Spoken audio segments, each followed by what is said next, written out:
इधर नहीं है। रुक मेरे पकड़ तो आजा आजा मेरे पकड़ में जाना आजा आजा तू लेने आजा रुक जा मैं जाएंगे तो मैं लेके जाएगी कि नहीं बोल लेके जाऊंगा मेरे लिए कैसे गए तू आधा हां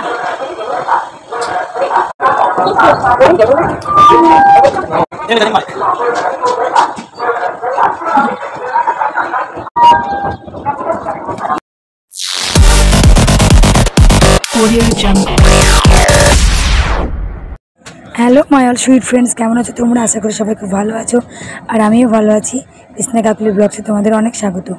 তো আমি তোমাদের প্রথমেই বলি আমার গলার অবস্থা খুবই খারাপ, কেন জানি না প্রচুর ঠান্ডা লেগে গেছে, ট্রেনে মনে হয় ঠান্ডা জল খেয়ে খেয়ে।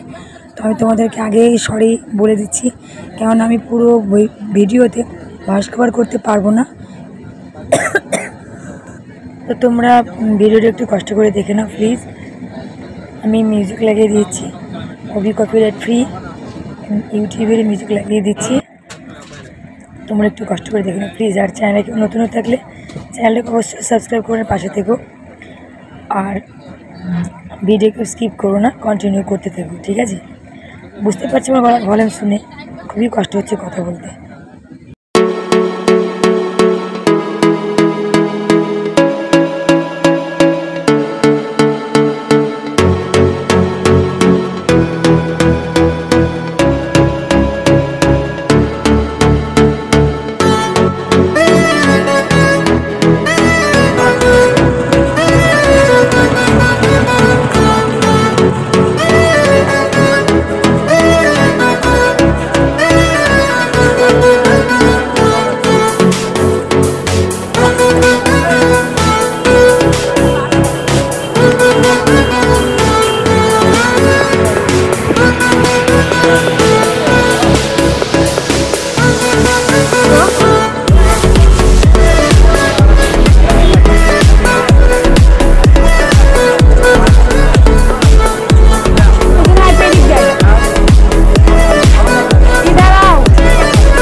আমি এখন শিয়ালদায় বসে আছি, কেননা 12:45 ট্রেন। তো এতক্ষণ তো 12:40 তো এতক্ষণ তো ভেতরে বসে থাকতে পারবো না, কারণ ভেতরে গিয়েছিলাম, এত গরম দম আটকে যাচ্ছে আমার। তো একটু খোলামেলা জায়গায় বসে আছি, আরও সবাই আছে, জায়গাটা বেশ ভালো লাগছে।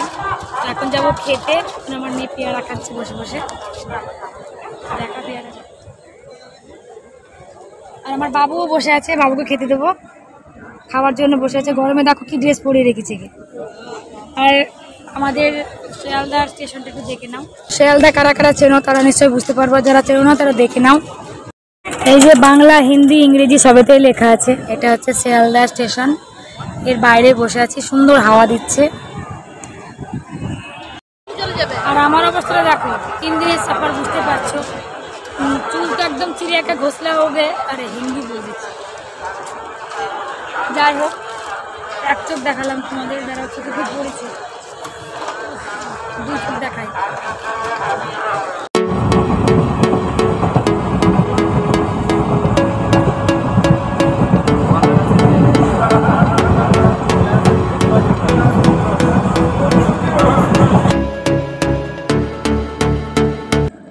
পৌঁছে গিয়েছি মুর্শিদাবাদ, মানে এটা আমার বাপের বাড়ির এলাকা। আমার বাপের বাড়ি হচ্ছে মুর্শিদাবাদে। তো এটা হচ্ছে বেলডাঙ্গা স্টেশন, একটু দেখে নাও। ভয়েস কভার করতে পারছিলাম না, তবুও একটু না বললে তোমরা বুঝতে পারবে না, তাই বলে দিলাম। আর এদিকে একদম বাড়ি আসতে না আসতেই, মানে মার এখানে আসতে না আসতেই মা বেলের শরবত করে রেখেছিল, একদম ঠান্ডা ঠান্ডা বেলের শরবত খেয়ে নিলাম। তো রোদ গরমে এসে একটু ঠান্ডা ঠান্ডা বেলের শরবত পেলে তো বেশ ভালোই হয়, তাই না? আর আর এদিকে আমার বাবু একদম দেশের মিষ্টি দই খাওয়ার জন্য লাভ হচ্ছিলেন। তো আস্তে না আসতেই মা দেশের একটু মিষ্টি দই নিয়ে এসে দিল বাবুকে। তো সেটা বাবু এখন ভোগ করছে। তো ভিডিওটা এখানে আমি শেষ করলাম, দেখাবে পরের ব্লগে। তোমরা ততক্ষণ সবাই ভালো থেকো, সুস্থ থেকো, টাটা বাই, টেক কেয়ার। আর বাবুর দর্শনে যেহেতু ভিডিওটা শেষ করলাম, তো সবাই মিলে একটু বলে দাও রাধে রাধে।